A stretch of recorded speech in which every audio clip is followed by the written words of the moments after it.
우리나라의 지나온 과거에서 시대별 그 인구 정책 표어를 보면요, 겨우 시대만 다를 뿐인데도 과연 이게 같은 나라인가 싶을 만큼 10년을 주기로 그 인구 정책의 기준이 손바닥 뒤집듯 이렇게 바뀌는 것을 보게 됩니다.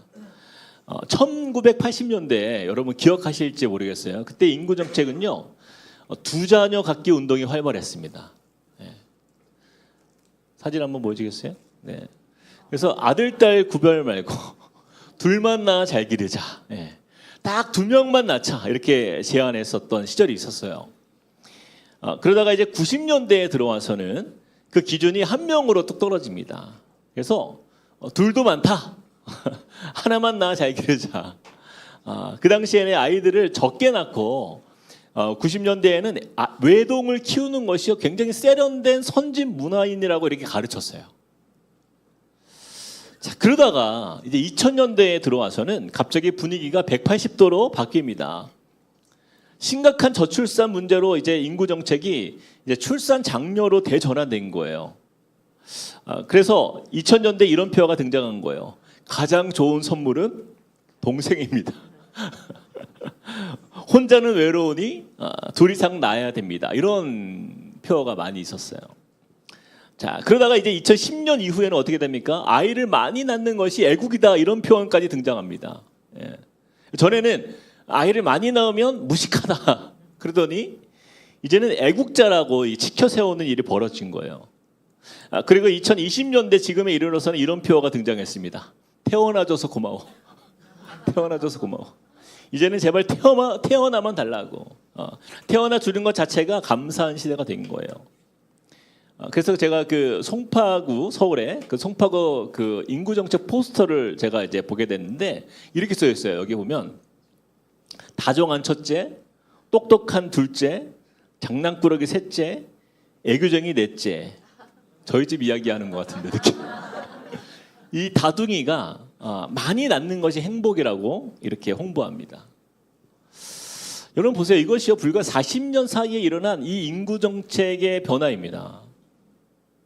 우리나라에서 가장 똑똑하다라고 하는 교수들과 연구원들 그리고 엘리트들이 모여서 머리를 맞대고 내놓은 가정과 자녀에 대한 정책들이에요. 근데 여러분 보시면 아시겠지만 이 일관성이 전혀 없어요.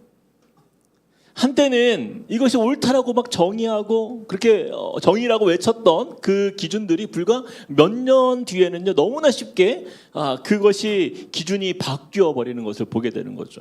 그리고 과거에 세웠던 그 정책 때문에 결국 지금은요, 나라를 위협하는 재앙이 되어서 돌아오는 바로 이런 모습들. 이것이 인간이 맞는 기준의 한계인 것이에요. 사랑하는 여러분, 이처럼 이 세상의 가치관과 기준은요, 시대의 흐름에 따라서 끊임없이 변합니다. 오늘은 모두가 옳다고 말하던 것이 내일이면 낡은 생각이 되어버리고요, 오늘의 성공 공식이 몇 년 뒤에는 더 이상 통하지 않는 그런 시대를 저와 여러분이 살아가고 있다는 것이죠. 결국 세상의 기준과 이 상식은요, 영원하지 않다라는 것이 바로 이 세상이 가진 한계라는 것이에요. 근데 여러분 생각해 보세요. 만약에 우리가 이렇게 끊임없이 흔들리는 세상의 기준 위에 우리의 가장 소중한 그 가정의 방향을 거기에 맞추고 자녀의 미래를 맡긴다면 어떻게 될까요? 세상이 흔들릴 때마다 우리 가정도 함께 흔들리게 되는 거예요. 세상이 바뀔 때마다 우리의 가정들은요, 불안해하고 우리 자녀들의 인생도 방향을 잃고 결국 갈팡질팡한 그런 인생이 될 수밖에 없다는 것이죠. 그래서 이 하나님을 섬기는 믿음의 부모된 우리는요, 반드시 이것을 기억해야 합니다. 하나님께서 우리 한 사람 한 사람을 창조하시고 우리를 향한 그 하나님의 뜻과 계획을 가지고 계신 것처럼 하나님께서 우리에게 허락하신 가정 또한 우연히 만들어진 공동체가 아니라는 사실이에요.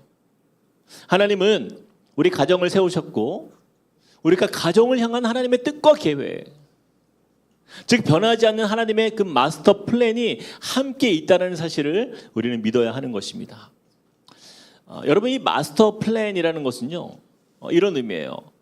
어떤 사업이나 프로젝트를 완성하기 위해서 전체를 바라보며 세우는 큰 그림, 청사진을 말합니다. 우리 가정이 그렇다라는 거예요. 우리 가정을 이끄는 부모들이 그 하나님의 마스터 플랜, 우리 가정을 향한 청사진을 이해하고 맞춰갈 때 그때 비로소 우리 가정은 방향을 잃지 않고 하나님이 세우신 목표를 향해 나아갈 수 있다는 것이에요.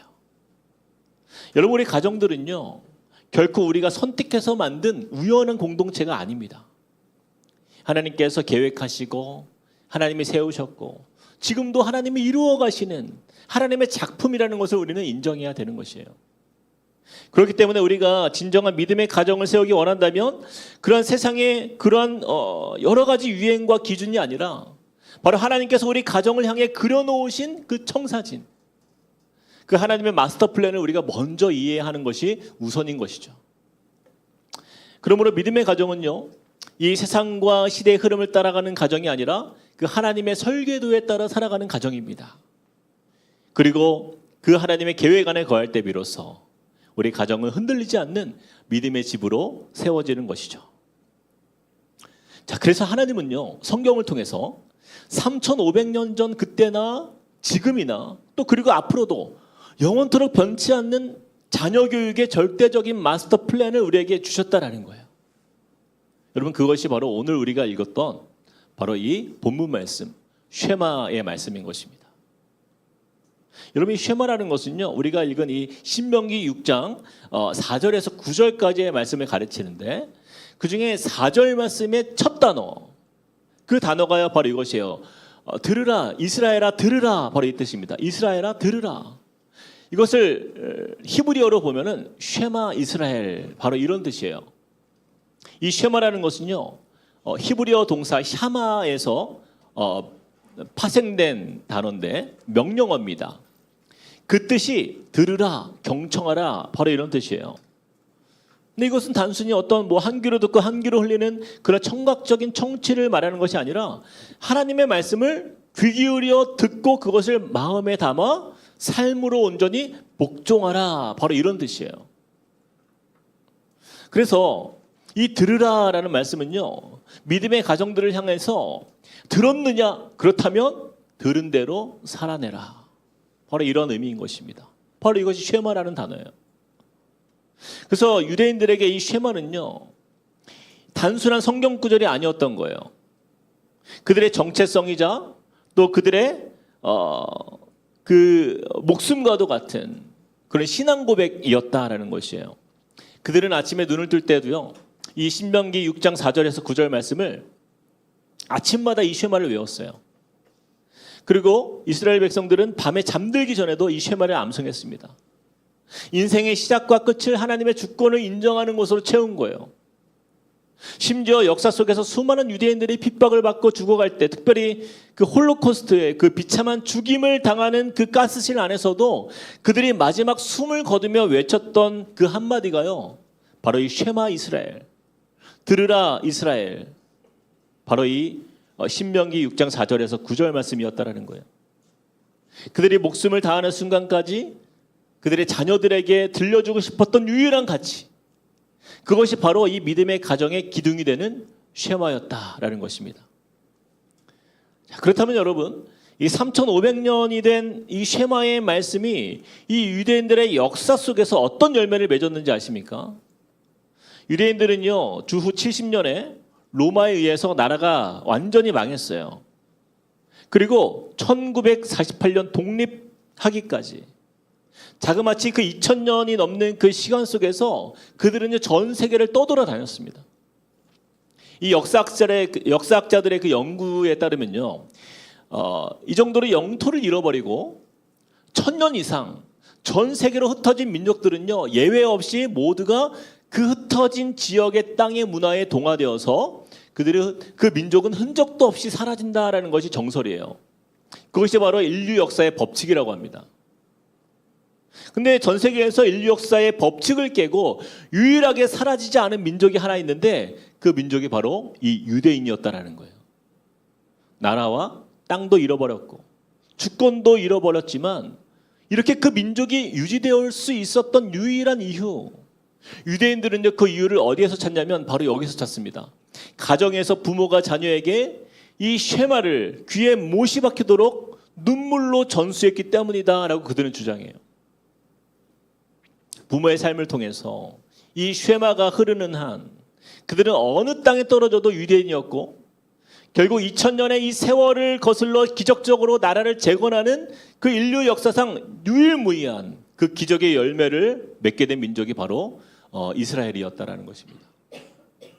그러므로 저는요, 오늘 이 밤에 우리 믿음의 가정을 향한 하나님의 이 마스터 플랜이라 할 수 있는 이 쉐마의 말씀은 무엇인지를 우리가 함께 좀 살펴보면서 우리 한 꿈의 가정들을 향한 하나님의 그 마스터 플랜이 무엇인지를 우리가 함께 깨닫고 또 우리 삶에 적용함으로 참 믿음의 가정을 함께 꿈꾸는 그러한 이 시간 되기를 소망합니다.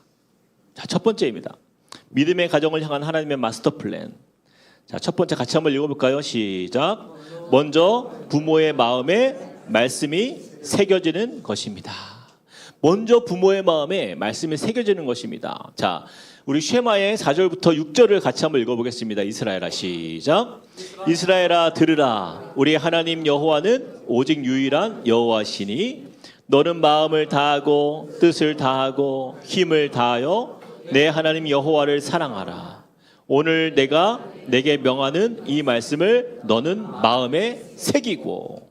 여러분 6절을 잘 보세요. 너는 마음에 새기고 이렇게 말씀하고 있어요. 하나님께서 제시하시는 이 마스터 플랜의 첫 단추는요, 그 대상이 자녀가 아닙니다. 먼저 부모 자신에게 향하고 있다는 거예요. 우리 자녀들 보고 하나님을 사랑하라 말하기 전에 우리 부모의 심장에, 즉 하나님의 그 마음에, 부모의 마음에 하나님을 사랑하는 말씀을 먼저 새기라 말씀하고 있는 거예요. 여러분 여기서 새기다라는 단어는요 이런 뜻이에요. 마음에 새기고라는 뜻은 마음에 문신처럼 새기다, 지워지지 않도록 문신처럼 새기는 거예요. 자, 그런데 누구의 마음에 새기라고 말씀해요? 자녀들입니까? 아니에요. 너는 이라고 말씀하고 있어요. 이 말씀을 읽고 있는 부모된 너는 마음에 새기라 말씀합니다. 여러분 우리 자녀들은요 부모의 입이 아니라 부모의 등을 보며 자란다는 것을 우리가 잘 알죠. 여러분 우리는요 자녀를 속일 수 없습니다. 우리 아이들 눈치가 얼마나 빠른지 아십니까? 부모가요 아무리 뭐 기도해라, 예배드려라, 말씀 읽어라, 큐티해라 아무리 잔소리해도 아이들은요 아빠 엄마가 그렇게 하는지 안 하는지 그거 보면서 행동합니다. 어릴 때는 힘이 없으니까 어릴 때야 뭐 시키는 대로 하는 것 같지만 자녀들이 조금만 크면요 우리 잔소리는 통하지 않아요. 제가 예전에 EBS 다큐프라임 도덕성 편을 제가 본 적이 있는데 충격을 받았어요. 이 부모와 5세에서 7세 정도 되는 유치원 자녀를 대상으로 한 가지 실험을 했습니다. 먼저 설문조사를 했는데 부모들이요 하나같이 자기 아이에게 쓰레기를 함부로 버리지 말라고 철저히 교육시킵니다. 쓰레기는 아무데나 버리면 안 돼 하고 철저하게 교육을 먼저 해요. 자, 그런데 실험실에서 부모가 무심코 껌종이를 바닥에 슬쩍 버리는 모습을 보여주고 그 부모가 방을 나가요. 여러분 그 뒤에 아이들이 어떻게 했을까요? 놀랍게도 평소에 들었던 그 말은 다 잊어버리고 부모가 했던 그 행동을 그대로 본대로 따라하며 쓰레기를 다 바닥에 버렸다라는 거예요. 여러분 이 실험의 결론은요. 아이들은 부모의 말을 배우는 것이 아니라 부모의 행동을 본대로 배운다라는 것이었어요. 제가 살아보니까 진짜 그렇더라고요. 제가 한 번은 우리 아이들에게 한 아이에게 제가 누구라고 말 못합니다. 선풍기를 꺼달라고 했더니 그 아이가 그 씻지도 않은 그 더러운 발로 선풍기 발을 이렇게 끄는 거예요. 제가 막 뭐라고 했어요. 야, 너 왜 더럽게 발로 끄니? 그랬더니 아이가 하는 말이 아빠도 발로 껐잖아. 그럴 거예요. 생각해보니까 제가 별 생각 없이 선풍기를 이렇게 발로 껐던 적이 있더라고요. 근데 그걸 우리 아이가 본 거예요. 그날부터 저희 집 모든 아이들은요 지금 선풍기를 발로 끕니다. 이제 돌이킬 수가 없어요. 제가요 얼마나 부끄러운, 제가 그거를 바꾸려고 제가 손으로 꺼요. 근데 저만 손으로 꺼요. 아무도 손으로 안 꺼요. 이번에 반대로 좋은 예로 얘기하면 저희 아내가 이 교회에서 성경이 읽어지는 강의를 하잖아요. 또 성경 통독반 인도하니까. 그래서 매일 말씀을 읽습니다. 매일 성경을 연구하다 보니까 우리 아이들이요, 이 엄마의 성경 보는 모습을 보면서 말씀이 굉장히 친숙해진 거예요. 그러다 보니까 지금 우리 첫째가 매일 9시만 되면요 1시간 동안 성경을 읽어요. 몇 달이 지났는데 거의 안 빠지고 지금까지 성경을 읽고 있어요. 그래서 정말 놀라운 것이요, 그동안 저희 가정이 목회자 가정이다 보니까 얼마나 성경을 강조했겠어요? 아무도 반응하지 않아요. 근데 그랬던 아이가 지금은 성경을 이렇게 잘 읽는 것을 보면서 집에서 부모의 삶의 모습이 아이에게 분명히 영향을 주는 것이라는 사실을 제가 삶으로 깨닫게 되는 거예요. 제가 우리나라 기독교 복음화율 통계를 보니까 한국 갤럽에서는 18%를 봅니다. 근데 한국 리서치에서는 20% 정도 봐요. 근데 대략 19%에서 20% 이제 언저리에서 있는 거죠. 근데 선교단체에서 발표한 그 중고등부의 복음화율이요 겨우 3%대입니다. 그러니까 성인은 거의 한 20%의 기독교인의 비율이라고 한다면 우리 자녀 세대는요 겨우 3%밖에 되지 않는 거예요. 여러분, 성교학적 기준에서 우리가 미전도 종족이라 말할 때에 복음화율이요 2%에서 3%입니다. 그러니까 우리의 다음 세대가 이미 미전도 종족이 되어버린 거예요. 여러분 생각해 보세요. 부모 세대는 20%, 우리 자녀 세대는 겨우 3%. 이 상황 속에서 볼 때 과연 어느 세대의 신앙이 무너진 것일까? 여러분 잘 생각해 보세요. 어느 세대의 신앙이 무너진 겁니까? 이에 대해서 모든 전문가들이 하나같이 말합니다. 수치적으로 보면 다음 세대가 무너진 것처럼 보이잖아요. 근데 실상은 그게 아니라는 거예요. 부모 세대가 무너진 것이라고 말합니다. 왜냐하면 예수님을 주님으로 모시는 길이 가장 중요하다고, 그것이 가장 옳은 길이라고 믿는 부모라고 한다면요, 자신의 전부요 생명과도 같은 내 자녀들이 미전도 종족이 된 상황을 보고만 있지는 않았을 것이지 않겠냐라는 거예요. 그러므로 복음의 전수의 책임을 다하지 못한 우리 부모 세대가 무너졌기 때문에 그 결과 20%에서 3%로 전락한 우리 다음 세대를 맞이한 거예요. 그런 미전도 종족이 되어버린 다음 세대를 우리가 맞이하고 있는 거예요. 이와 관련해서 제가 책을 읽다가 자녀 마음에 하나님을 새기라라는 책에 보니까 이렇게 말씀합니다. 제가 한번 읽어볼게요. 그 책의 일부입니다. 자신의 삶을 진정으로 안전하게 지켜주는 것이 돈이라고 믿는 세상의 부모가 있다면 그 부모는 말할 것도 없이 자녀가 어렸을 때부터 그의 손에 돈을 쥐어주려고 밤낮 수고를 마다하지 않을 것입니다.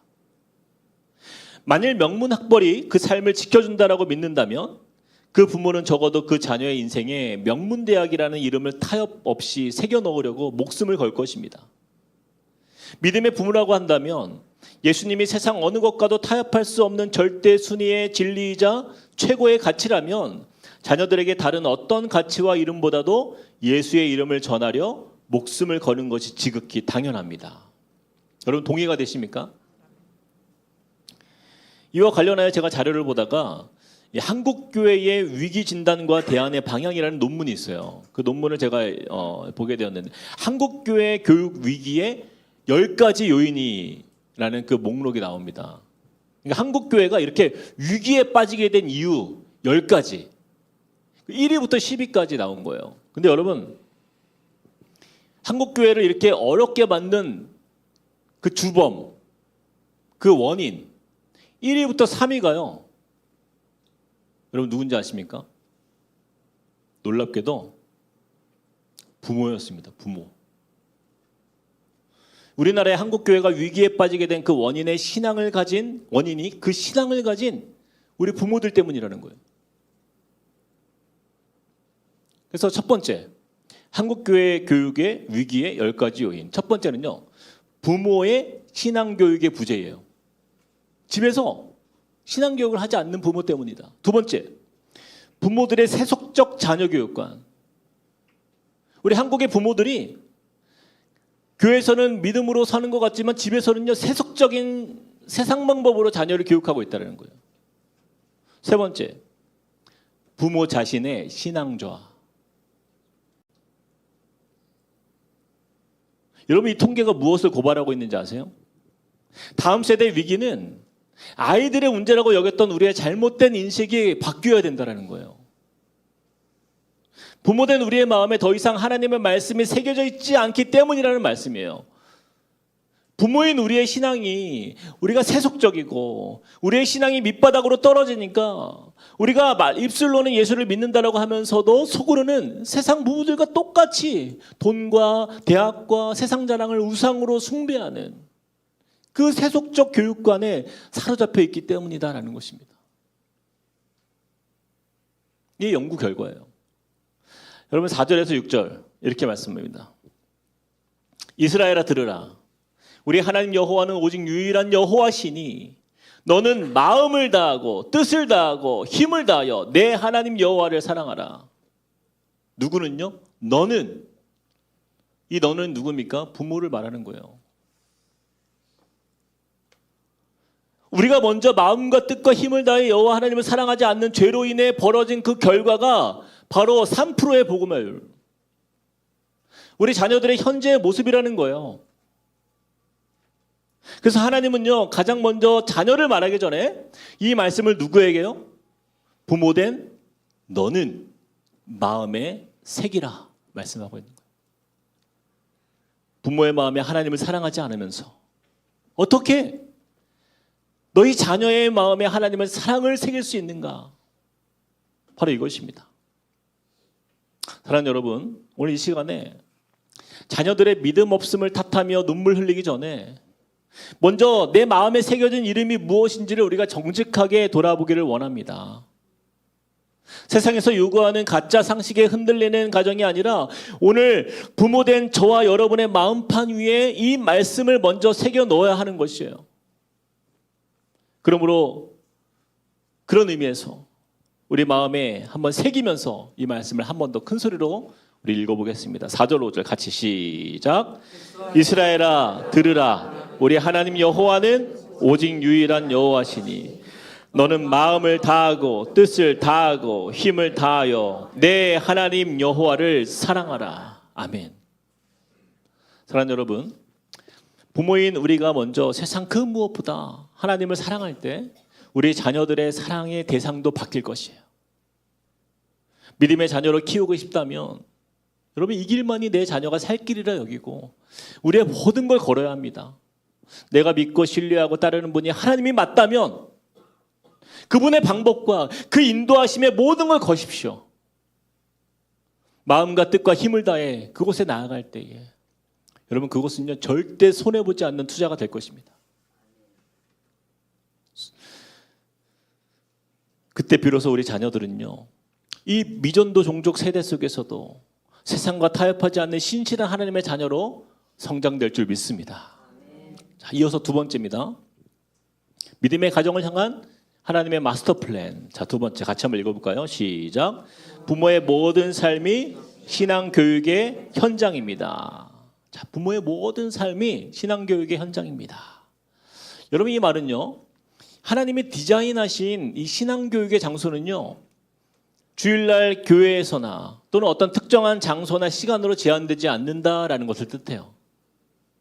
우리 함께 쉐마의 7절 말씀을 같이 한번 읽어봅시다. 7절 시작.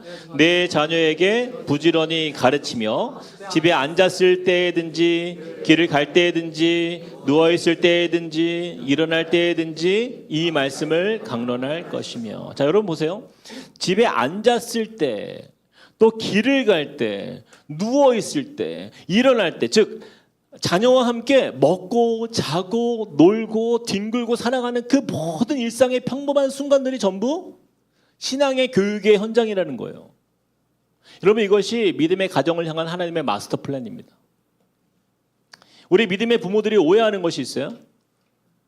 꼭 우리 자녀들을 앞에 앉혀놓고 자 성경책 펴 예배 드리시라. 그래야만 이것이 신앙교육이라고 생각하는 거예요. 물론 가정예배를 드리는 것도 너무 중요한 자리인데요. 부모는요 자녀들과의 이루어지는 모든 대화가 그것이 예배와 같고 그것이 그 자녀에게 주는 신앙의 영향력인 것입니다.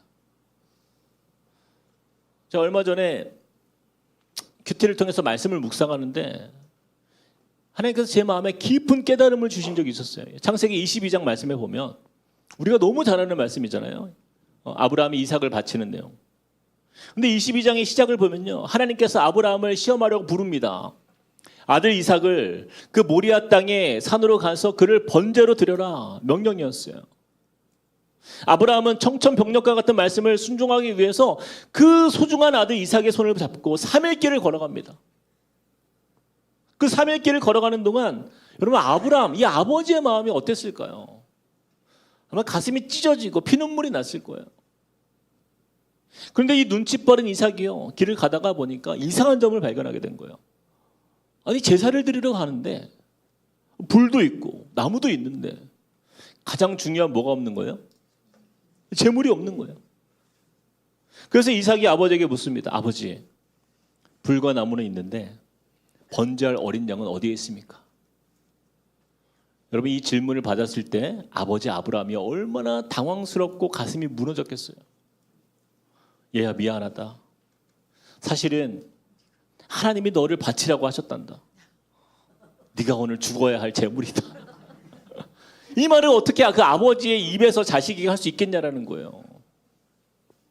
근데 그 절체절명의 순간에 아브라함의 입술에서 터져나온 기가 막힌 고백이 나옵니다. 우리 창세기 22장 8절 같이 한번 읽어봅시다. 시작. 아브라함이 이르되 내 아들아, 번제할 어린 양은 하나님이 자기를 위하여 친히 준비하시리라 하고 두 사람이 함께 나아가서. 여러분 보세요. 내 아들아, 번제할 어린 양은 하나님이 자기를 위하여 친히 준비하시리라. 저는요, 이 부분이요, 제 마음에 얼마나 큰 감동이 되었는지 몰라요. 이 표현이요, 아브라함이 위기의 순간에 그냥 임기응변으로 둘러댄 거짓말이 아닙니다. 아버지 아브라함과 아들 이삭이요, 평소의 일상 속에서 하나님에 대해서 그들이 어떤 대화를 나누며 살아왔는지를 고스란히 보여주는 그 믿음의 가정이 나누는 대화의 정석이에요. 바로 웰메이드 샘플이에요. 여러분, 만약에 아브라함이 평소에 집에서 맨날 돈만 얘기하고 맨날 공부 이야기만 하고 세상의 성공, 출세 이런 이야기만 집에서 했다라고 하는 인간적인 계산으로 그렇게 둘러싼 그런 부모였다라고 한다면요, 그런 위기의 순간에 그는 절대로 하나님이 자기를 위하여 친히 준비하실 거야, 이런 말이 튀어나올 수가 없어요. 이 짧은 한마디의 대화는요, 아브라함과 이삭이 평소에 집에서 밥을 먹을 때, 길을 걸을 때, 누워 자려고 할 때, 아침에 일어날 때, 삶의 전 영역에서 아들아, 하나님은 신실하신 분이란다. 하나님은 우리의 인생을 책임지시고 우리의 앞길을 준비하시는 여호와 일의 하나님이 되셔. 이런 대화를요, 끊임없이 주고받았음을 증명하는 삶의 단면인 것이에요. 평소에 부모의 입술을 통해서 하나님에 대한 고백을 일상으로 들으며 자랐기에 이삭은요, 하나님이 준비할 것이라는 그 아버지의 뜬구름 잡는 것 같은 그 대화 속에서도 그는 의심하지 않아요. 조금도 의심하지 않아요. 아버지를 신뢰하며 끝까지 나아갑니다. 묵묵히 그 길을 함께 걸어갈 수 있었던 거예요. 근데 여러분 보세요. 아버지 아브라함이 고백한 그 신앙의 고백이 아들에게 어떻게 이루어집니까? 22장 12절 우리 같이 봅시다. 시작. 사자가 이르시되 그 아이에게 내 손을 대지 말라. 그에게 아무 일도 하지 말라. 내가 내 아들 내 독자까지도 내게 아끼지 아니하였으니 내가 이제야 내가 하나님을 경외하는 줄을 아노라. 하나님께서 내가 이제야 네가 하나님을 경외하는 줄 아노라. 여러분, 다급하게 아브라함을 멈춰 세우십니다. 그리고 이 여호와의 말씀이 아버지 아브라함에게 들렸던 거예요. 근데 여러분 생각해 보세요. 그곳에 누가 있었어요? 아들 이삭이 있었어요. 이 여호와의 말씀이요, 아브라함에게만 들렸겠습니까? 그 자리에 함께 있던 이삭도 그 하나님의 음성을 들었을 거예요. 아들이요, 내 아버지가 어떤 믿음의 사람인지를 그 자리에서 그는 보았던 것입니다. 그리고 13절 보세요. 아브라함이 눈을 들어 살펴본 즉 한 숫양이 뒤에 있는데 뿔이 수풀에 걸려 있는지라. 아브라함이 가서 그 순양을 가져다가 아들을 대신하여 번제로 드렸더라. 여러분, 아브라함이 아들 이삭에게 아까 뭐라고 말했어요? 내 아들아, 번제할 어린 양은 하나님께서 친히 준비하시리라. 근데 놀랍게도 하나님은요, 이 아버지 아브라함이 그 이삭에게 말했던 그 말 그대로 하나님은 번제할 순양을 준비하셨고 그 아버지의 말대로 이루어주지 않습니까? 아버지 아브라함이요, 아들에게 믿음으로 선언한 그 말대로 하나님의 이루어 주심으로 하나님은 살아계신 하나님이심을 그 아들의 귀에 들려주셨고 눈으로 보여주신 거예요. 바로 이것이 그 아들과 함께했던 신앙교육의 현장이 된 것입니다. 여러분, 이 말씀이 무엇을 뜻해요? 하나님은요, 아브라함이 이삭과의 대화에서 내 아들아, 하나님이 친히 준비하실 것이다. 이 부자 둘이서 신앙의 대화를 나눌 때 그 광야의 길 한복판에서 그 둘이 나눈 그 대화를 누가 듣고 계신 거예요? 그렇습니다. 우리 하나님이 듣고 계셨던 거예요. 아브라함은 하나님께 기도한 게 아니죠. 아들과 함께 나눈 그 대화가 전부예요. 그런데 하나님은 마치 그 대화를 그 아브라함의 기도처럼 들으신 거예요. 그 대화대로 이루어 주신 거예요. 여러분, 놀랍지 않습니까? 이것이 바로 우리 가정에서 신앙의 대화를 나눠야 할 너무나 중요한 이유가 되는 거예요. 하나님이 우리 가정의 대화를 듣고 계신다. 여러분, 민수기 14장 28절 이 말씀을 여러분 외울 수 있으면 외웠으면 좋겠어요. 우리 같이 한번 큰 소리로 읽어봅시다. 시작. 그들에게 이르기를 여호와의 말씀에 내 삶을 두고 맹세하노라. 너희 말이 내 귀에 들린 대로 내가 너희에게 행하리니. 너희 말이 내 귀에 들린 대로 내가 너희에게 행하겠다. 여러분, 너무나 놀라운 말씀이에요. 사랑하는 여러분, 하나님은요, 우리 가정에서 부모와 자녀 가운데 말하는 그 대화를요 모두 듣고 계십니다. 그리고 그 대화대로 이루어 주실 거예요. 그래서 우리 부모들은요, 우리 자녀들에게 어떤 말을 하는지가 정말 중요합니다. 제가 얼마 전에 그 유퀴즈에 보니까 그 상담가 이호선 씨가 나와서 유재석 씨하고 이렇게 대화하는 내용을 봤어요. 근데 이호선 씨가 크리스찬이에요. 이 상담가 이호선 씨가 자녀들에게 매일 이렇게 말한대요. 너는 뭐가 돼도 될 거야. 엄마는 믿어. 항상 이렇게 말한대요. 너는 뭐가 돼도 될 거야. 엄마는 믿어. 유재석 씨가 물어보더라고요. 그 뭐가가 뭡니까? 그랬대. 저도 모르겠어요. 뭐가 돼도 될 거야. 축복하는 메시지를. 근데 여러분, 이 대화를 누가 듣고 계시는 거예요? 하나님이 듣고 계시는 거예요. 제가 어제 우리 아이들을 재우면서 남자아이들, 우리 아들들 방에서 신앙의 대화를 나눴어요. 밤에. 이런 말을 했습니다. 이해라, 유해라, 너는 멋진 어른이 될 거야. 아빠보다 더 멋진 그런 어른이 될 거야. 저는요, 어제 우리 자녀들과 나누었던 그 대화의 자리에 우리 하나님께서 듣고 계셨다라고 저는 믿어요. 여러분, 이 말씀을 다시 보세요. 7절. 내 자녀에게 부지런히 가르치며 집에 앉았을 때에든지 길을 갈 때에든지 누워있을 때에든지 일어날 때에든지 이 말씀을 강론할 것이며. 뭘 강론하라는 거예요? 하나님을 사랑하는 그 마음. 우리가 하나님을 사랑해야 되는 그 이유. 사랑하는 부모 여러분, 집안에서 자녀들과 나누는 모든 대화를요 그냥 세상의 허무한 것들로 채우지 마시고 낭비하지 마시기를 바랍니다. 우리 하나님께서 자녀와의 대화를 듣고 계신다는 것을 여러분 기억하셔야 돼요. 우리 부모의 마음에 새겨주신 그 하나님의 사랑, 우리 자녀를 향하신 그 하나님의 그 사랑, 그 하나님의 마스터 플랜을 우리 자녀들에게 풍성하게 나누어 주는 거야. 어떤 표현이든 괜찮아요. 너는 뭐가 돼도 될 거야. 너는 정말 멋진 어른이 될 거야. 여러분, 그것이 하나님의 마스터 플랜 안에 있는 거 아니에요? 우리는 어떻게 이루어질지 우리는 알 수 없지만 하나님은 그 계획을 가지고 계시잖아요. 하나님의 계획과 하나님의 뜻대로.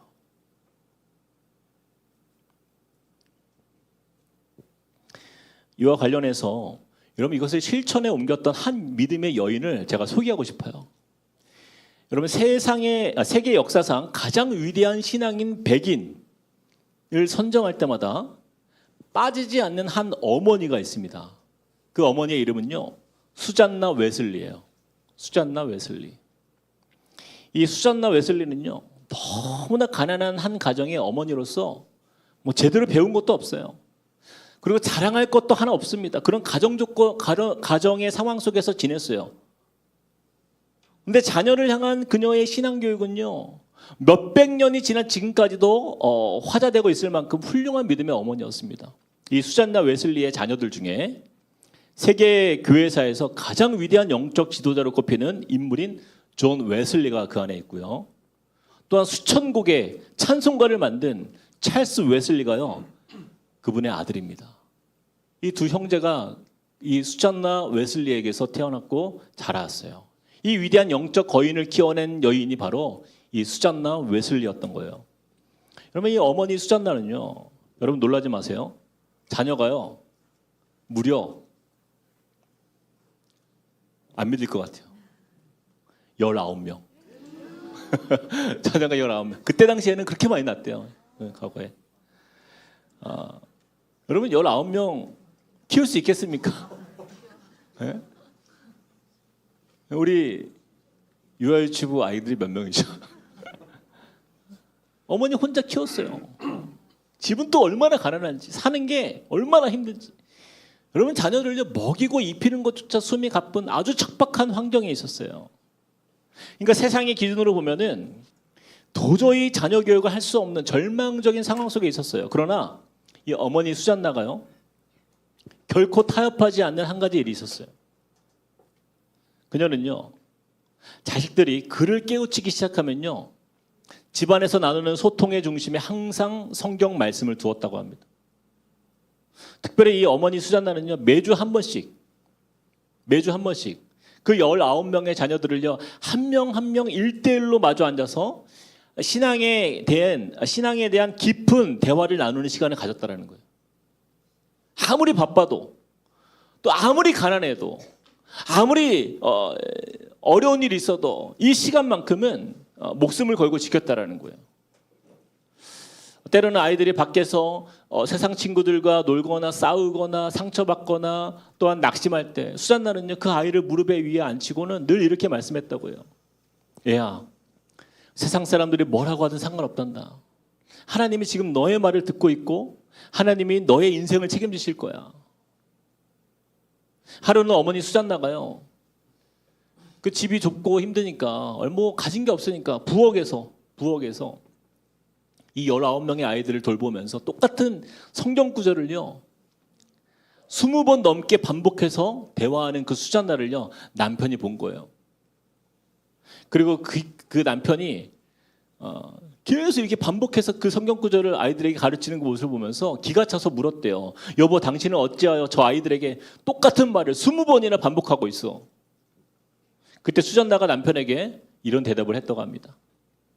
여보, 제가 만약에 19번만 말하고 그쳤다면 저 아이는 오늘 깨닫지 못했을 거예요. 20번 말했기 때문에 드디어 저 아이의 마음에 하나님의 말씀이 새겨진 것이에요. 사랑하는 여러분, 어머니 수잔나가요, 가난한 부엌대기 현장에서 자녀들과 나누었던 그 20번의 신앙의 대화를 누가 듣고 계신 거예요? 하나님이 듣고 계셨던 거예요. 그리고 그 입술의 고백이 들린 대로 하나님께서 그렇게 행하셨던 것입니다. 어머니의 무릎 위에서 매일마다 하나님이 너의 말을 듣고 계시고 하나님이 너의 인생을 책임지실 거야. 이 대화를 들으며 자란 자녀들 중에 아까도 보여줬잖아요. 존 웨슬리, 찰스 웨슬리. 훗날에 타락해가던 그 영국 사회와 전 세계를 복음으로 일깨우는 영적 거장으로 쓰임받게 된 거예요. 사랑하는 여러분, 7절 말씀. 내 자녀에게 부지런히 가르치며 집에 앉았을 때든지 길을 갈 때든지 누워있을 때든지 일어날 때든지 이 말씀을 강론할 것이며. 여러분, 우리가 왜 자녀들에게 이렇게 살아야 합니까? 이것이 그저 우리 부모와 우리 자녀 사이에 나누는 그냥 그런 신앙적 대화로 끝나는 것이 아니기 때문이에요. 누가 듣고 계신다고요? 여호와 하나님께서 우리의 신앙의 대화를 듣고 계시고 주님이 그것을 그렇게 이루어 가시기 때문이에요. 사랑하는 여러분, 하나님은요 오늘 우리 부모들의 입술을 통해서 우리의 믿음의 고백대로 우리 가정을 그렇게 이루시기를 원하십니다. 여러분, 우리 현실을 보세요. 우리 자녀들이 살아가는 이 시대는요 10대 청소년 복음화율이 3%밖에 되지 않는 척박한 영적 미전도 종족의 시대가 되었어요. 세상의 기준과 유행은 날마다 우리 아이들의 귀에 대고요. 돈이 있어야 성공한다. 학벌이 너를 지켜준다. 이 세상에 가짜 마스터 플랜을 집어넣고 있는 이 세상을 우리가 살고 있는 거예요. 사랑하는 여러분, 이 거대한 세상의 소음 속에서 부모인 우리가 입을 닫아버리면요 우리 자녀들은 길을 잃을 수밖에 없어요. 3%라니까요. 그들 주위에는 믿음의 동역자가 없어요. 그러므로 우리는 이 믿음의 도전 앞에 다시 일어서야 됩니다. 집에 앉았을 때든지 길을 갈 때든지 누워있을 때든지 일어날 때든지 자녀들의 귀에 그들의 마음판 위에 살아계신 하나님의 이름을 우리가 부지런히 나누어주고 새겨주는 저와 여러분이 되시길 축복합니다. 말씀을 맺겠습니다. 이처럼 믿음의 가정을 세우는 것이 얼마나 중요한지를 깨달았던 종교개혁자 마틴 루터하고 그 다음에 그 영적 각성을 이끌었던 청교도 믿음의 선배들이요 언제나 이런 선언을 했습니다. 같이 한번 읽어봅시다. 자, 시작. 가정은 최초의 교회이며 부모는 자녀에게 최초의 목회자다. 이 말씀을 잘 보세요. 가정은 하나님이 세우신 최초의 교회이며 그 최초의 교회의 목회자는 누구예요? 부모라는 거예요. 부모. 사랑하는 여러분, 우리 자녀들이 주일날 교회 나오는 것으로 부모의 사명을 다했다라고 생각하면 착각이에요. 하나님이 여러분의 가정을 교회로 세우셨고 바로 여러분을 그 가정의 담임 목사로 임명하셨다는 사실을 절대 잊지 말아야 합니다. 한번 저를 한번 따라해 봅시다. 나는 더 크게 나는 우리 가정의 담임 목사다. 남편 쳐다보지 마시고요. 아내 쳐다보지 마시고요. 내가 담임 목사예요. 내가 우리 가정에. 여러분, 저는요 여러분은 가정의 담임 목사가 아니에요. 여러분이 하나님이 세우신 이 가정교회에 여러분이 담임 목사예요. 우리 믿음의 선진들은 그것을 자신의 사명으로 여기고 살았다는 거예요. 우리가 원하든 원치 않든 하나님은요 바로 이 가정의 영적 제사장 그 목회자로 우리 부모를 세우셨다는 것입니다. 그러므로 이제는 세상의 가짜 청사진을 과감하게 찢어버려야 합니다. 여러분, 아이들의 성적표 앞에서 불안하기 전에 부모된 나의 마음에 먼저 하나님의 말씀이 문신처럼 새겨져 있는지 우리가 돌아보는 거예요. 그래서 여러분, 오늘부터 자녀들의 머리에 손을 얹고 여러분 고백해 주십시오. 내 아들아, 내 딸아, 하나님이 너의 삶의 참 주인이란다. 하나님만이 너의 삶의 마스터 플랜을 가지고 계시고 그분이 내 인생을 인도하실 거야. 그분만 믿으렴. 이 떨리는 부모의 고백을 그 모리아를 향하여 나섰던 그 길 한복판에서 이 아브라함과 이삭의 대화를 듣고 계셨던 우리 하나님이요 우리의 가정에서 똑같이 들으실 줄 저는 믿습니다. 너희 말이 내 귀에 들린 대로 내가 너희에게 행하리라. 한번 따라해 봅시다. 너희 말이 내 귀에 들린 대로 내가 너희에게 행하리라. 우리의 일상이 교회가 되고 우리의 안방이 지성소가 되고 우리 부모의 입술을 통해서 흘러나온 그 신앙의 고백이 하나님 귀에 들린 대로 이루어질 줄 믿습니다. 이 쉐마의 축복이 우리 한꿈의 모든 가정에 임하여서 이 미전도 종족의 시대를 부흥의 세대로 변화시키는 그런 믿음의 가정들로 나아가는 저와 여러분 되시기를 주님의 이름으로 축복합니다.